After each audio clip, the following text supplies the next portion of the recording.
Aloha and welcome to Figments, the Power of Imagination on Think Tech Hawaii. I'm Dan Leaf. I go by Fig. I hope you know that because you've been watching.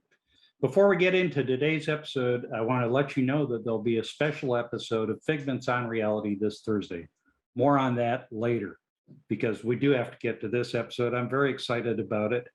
The guest today is an old friend of mine from being a young fighter pilot, Lieutenant Colonel Rick Tolini. Cluso.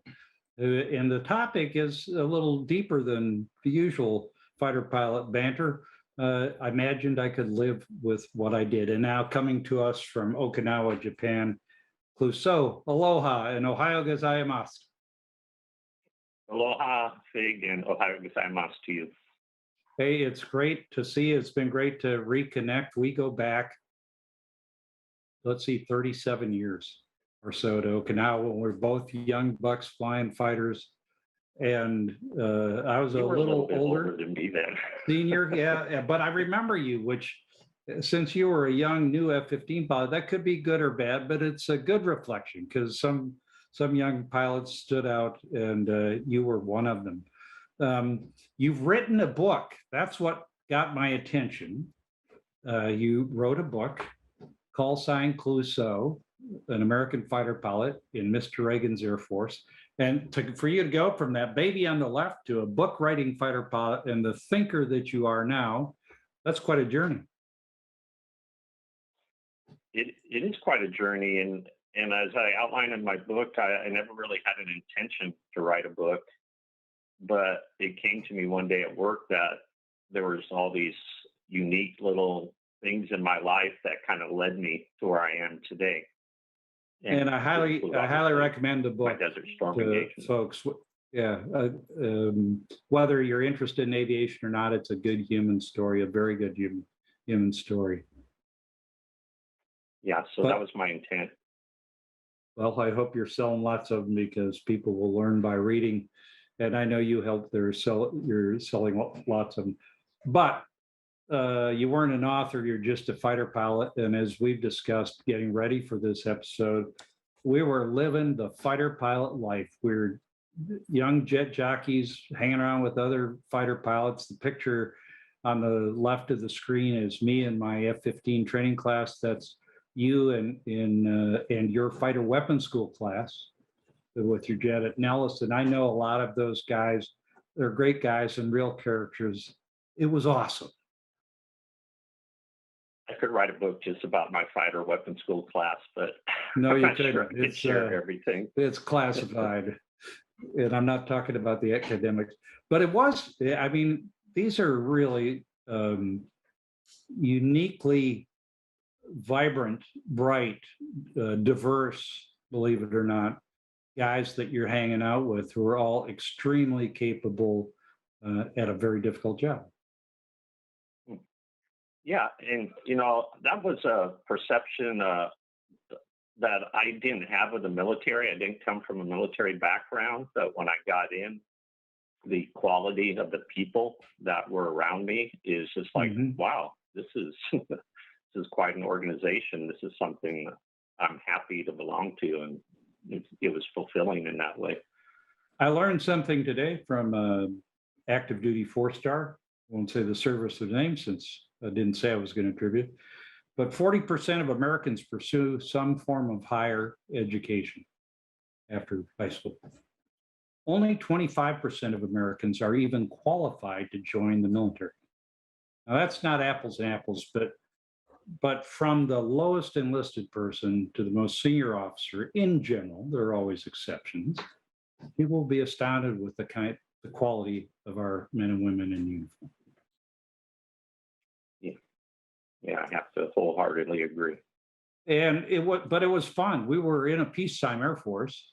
I mean, did you ever think you were going to go to war? Well, at Kadena, we had that feeling, and you showed, I think, the picture maybe you have there of the. I will now. So there you go. But you had that feeling at Kadena, and we had a poster in the 12th Squadron weapons shop that said the war starts tomorrow, and that's how we approached our business. But yeah, definitely when I got to Eglin and the Berlin Wall came down, which I was at weapons school when that happened, it felt like Well, pieces breaking out all over, and we're never going to have a war. And then in August of 1990, that all changed. and you went to war in Desert Storm. And I'll talk about my combat experience, which came later, my real combat experience, just to give a bit of a reflection. I trained in air superiority in the mighty F-15, undefeated air superiority fighter. And then went to war as a wing commander in the air-to-ground mission, dropping bombs on targets in Kosovo, Serbia. And the one thing I have to share anytime I talk about combat stories, I have to say that on my first mission, I was scared to death. I usually use a different term, but I was so afraid that I wouldn't be able to perform. It wasn't fear of anything else. But I've been being a macho fighter pilot for 25 years, and I was scared to death I wouldn't do it. I flew mostly night missions, which was nice because you could see you when you're being shot at. And that was information I wanted to have. Ignorance is not bliss in that case. And they were intense, but they were grinding. And unlike air-to-air, Clouseau, we always knew we were going to expend ordnance. And air superiority, you can spend a lot of time in the combat air patrol before you see any MiGs, but that wasn't your experience, as I hope you'll share. So tell me about being an air superiority pilot on, I think you flew on the first night of Desert Storm. Or first, yeah. Yeah, first so I mission. was the mission commander for the very first fighter sweep into Iraq. And as it turned out, we got pushed early. So we were literally the first F-15s to enter Iraq. And it was a night mission. We were well prepared. We rehearsed it. We're flying night visual formations, if you could say that. Yeah, without trying to goggles, hit each without other. night vision goggles, right? Yeah, and I wouldn't say I was afraid. I think my biggest fear was going to the tanker with embedded thunderstorms. That was scary. Mostly it was like that great Tom Wolfe quote from The Right Stuff is, Lord, please don't let me screw up. Yeah, that's not exactly the quote, but that you didn't want to mess up to, do something like take down friendly aircraft or just mess up the mission.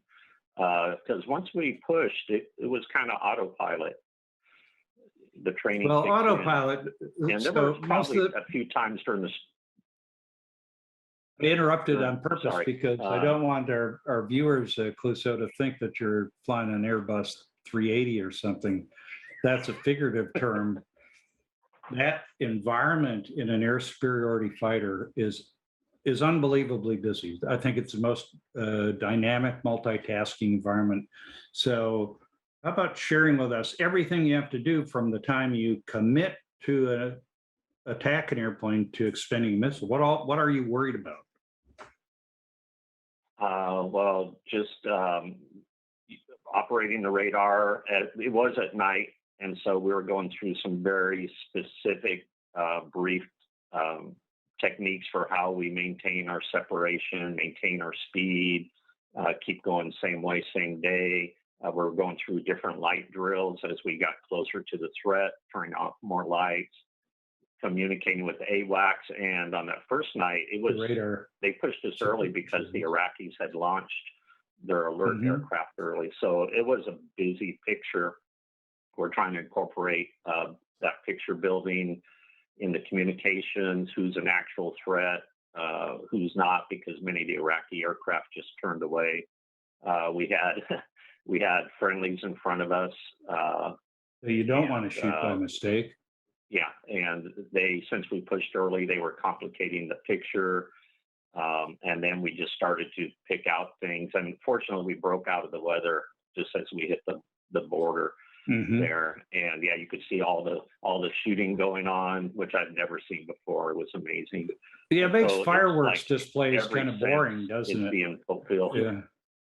So at least you've got somebody to help you with this in your aircraft. No, you don't. You're flying alone. And I think you're doing all this with your two hands on the throttles and on the stick.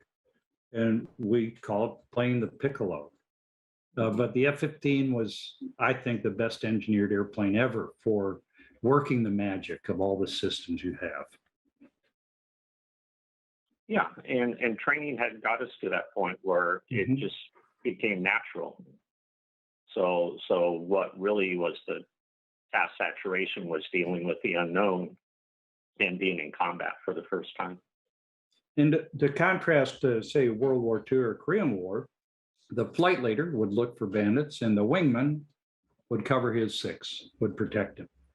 In your F-15, all of you are prepared to engage. Each of you has a set area to look with your radar and with your eyes, and that area is defined both by altitude and geography.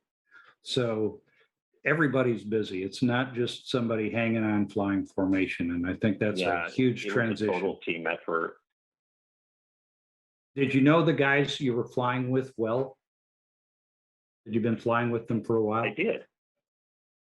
I did because we'd really been together as a squadron, for 2 years, and virtually Mhm. everybody that was there with us, and we had some great experience, especially in that first night.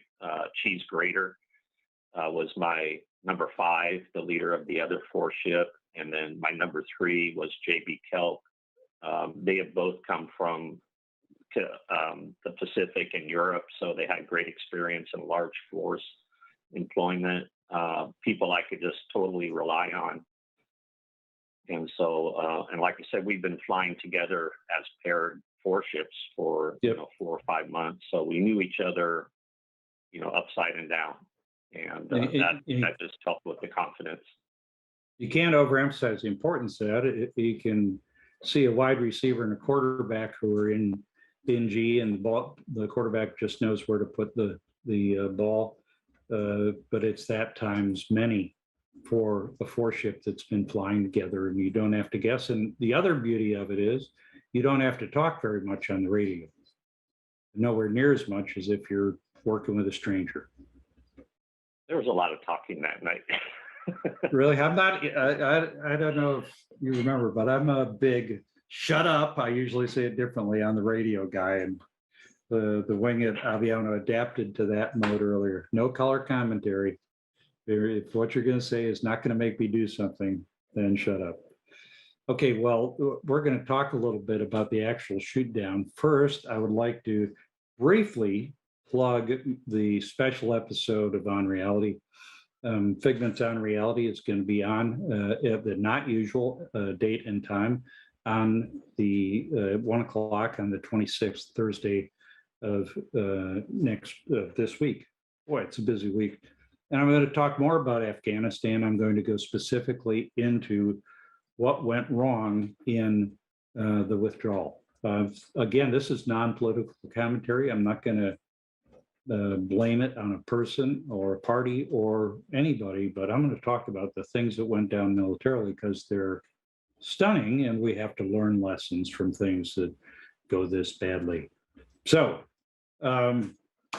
back to flying combat. And you and I talked about my experience. I appreciate you not giving me grief about being a bomb dropper, because we who flew the F-15 are okay, we're ego pilots, not just ego pilots. But came late in my career. I was 46 years old, for Pete's sake, 1-star wing commander in Operation Allied Force. And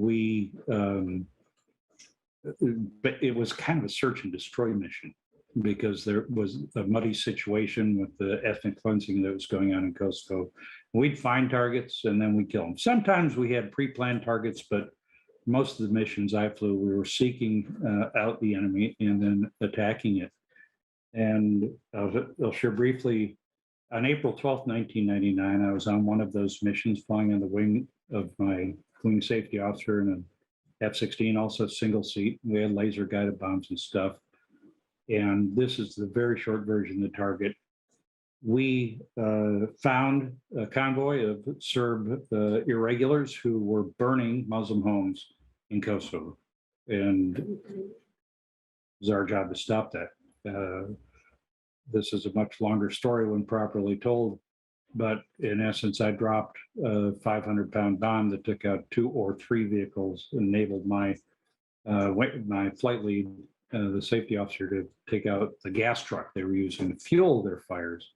And it was the first time I ever killed people and knew it and saw it. And two very seemingly incongruous things happened. I keyed the radio and said to my wingman, even though I'm big on radio discipline, I was in that moment. We had stopped these guys maybe 300 meters from the next town they were going to pillage. I keyed the mic and said, I love my job. And at the same time, I thought, I'm a death penalty opponent because you shouldn't kill unless you have to, and we have to. It was kind of a moral epiphany. There's actually much more detail than that. You shot down a MiG-25, thought you killed the pilot. Talk us through the engagement and how this happens. Yeah, so it started with the fact that this mission was not a fragged or a tasked mission. So that whole idea in the book, how things just happen on the moment, and it seems by circumstance, but I think there's a bigger reason. Anyway, we got launched on this special mission because we're the only guys available to go sit cap for some scud hunters. And this is day 3 of the war, so there's cap protect other aircraft looking to destroy scuds. Yeah. Yeah.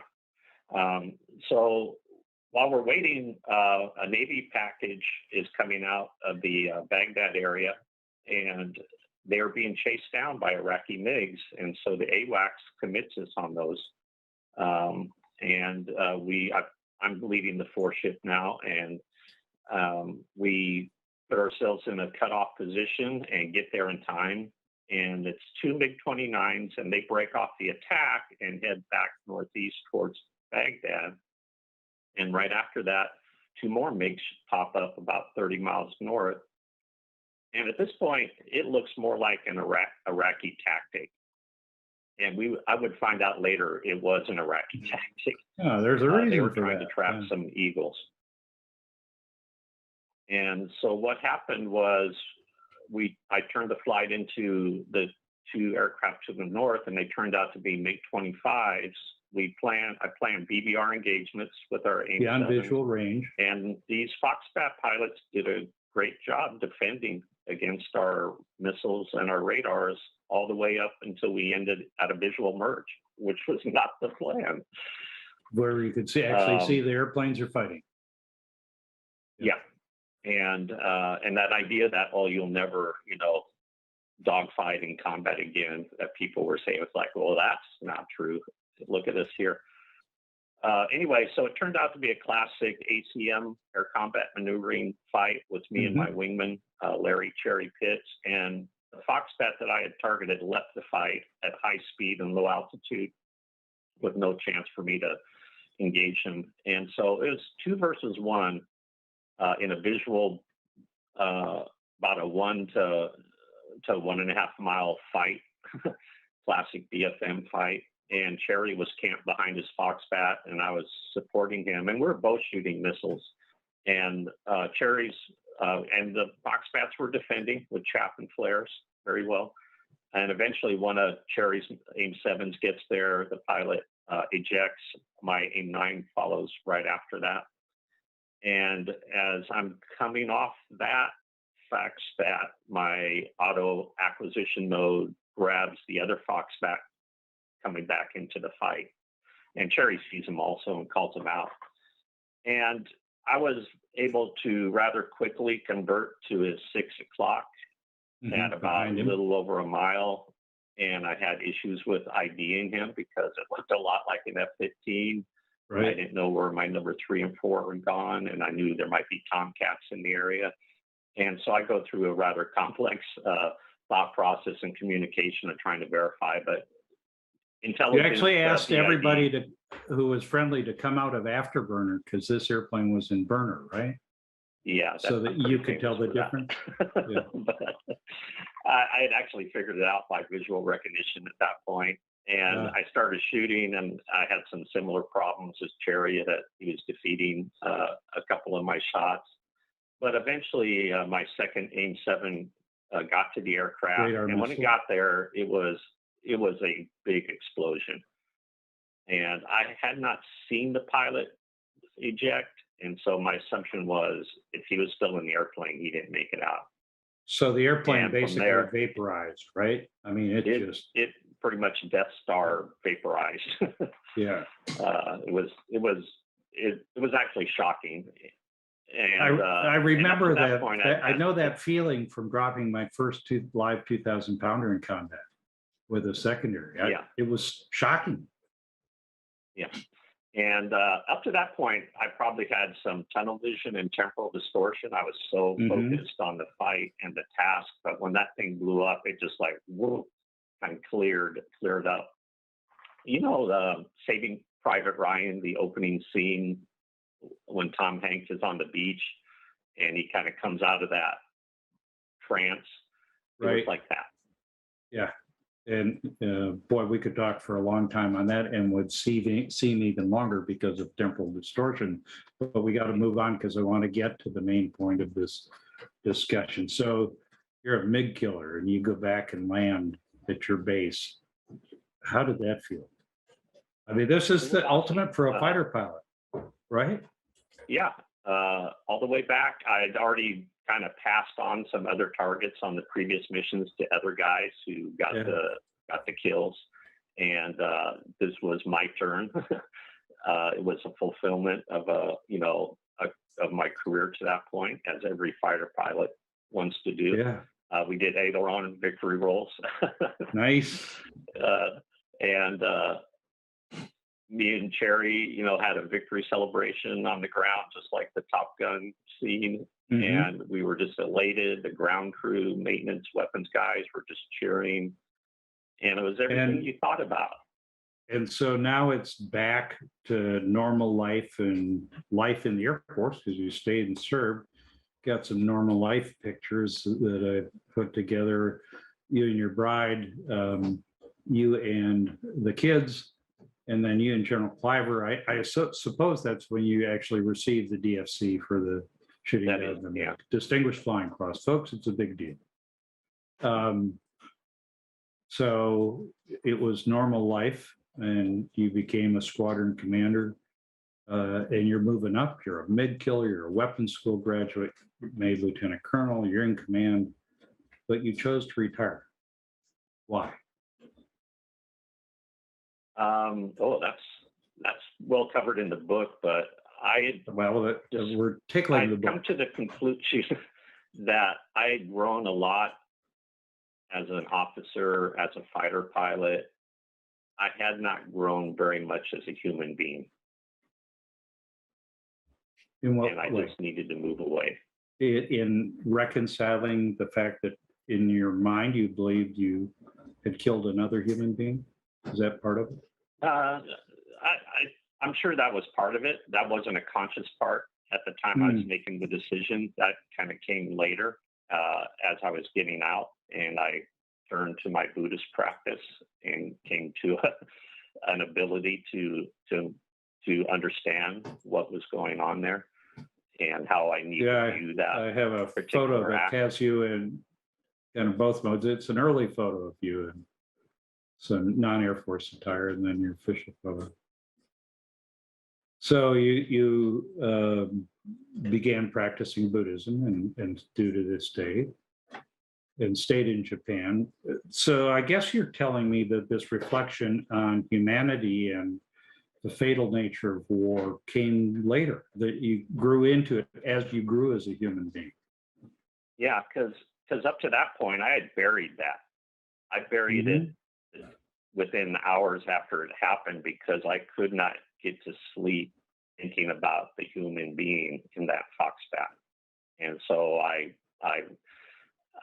came to a conclusion that it was him or me, press on. And so I buried that little dark matter in my heart and carried it with me. And that's not a good thing to do. And I came to that realization at the end of my career. Yeah, not good. How did it affect you? Was it kind of a PTSD, or was it just kind of forced compartmentalization? And I've never been diagnosed with that, but I have a sense that there's some level of anxieties or whatever that go along with it, that if you allow that darkness to stay there, eventually it attracts more and it can grow. And so it affects your life. You have to come to terms with it at some point. And you eventually found out, Clouseau, not to spoil the book, like I said, read it, but you eventually found out that the MiG-25 pilot had in fact survived. That's what I was told through Yeah. contacts with Doug Gildy and Tom Cooper in writing their book and also my book. But that doesn't, fortunately, he survived. Fortunately, I don't think it changes the reflection, because I don't know how many people were killed on April 12th, 1999. Maybe nobody. I find that hard to believe. But the reflection, once you let yourself do it, is liberating in some ways, I think. Yeah, it is liberating, and it's necessary for not just for your own peace of mind, but for the world. Yeah.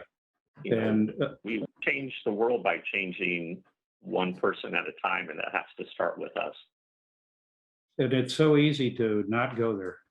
It's much easier to not go there than take the time to ponder it. And Mhm. you know, if it hadn't been that specific moment that I described, I might not have gone there. I dropped a lot of other bombs. I saw targets blow up, but there was nowhere near as personal. And I thank God that I had a chance to reflect, and I'm on that same journey to Yeah, grow as much as a that's man part of as I our did as human a fighter journey. pilot. Yeah.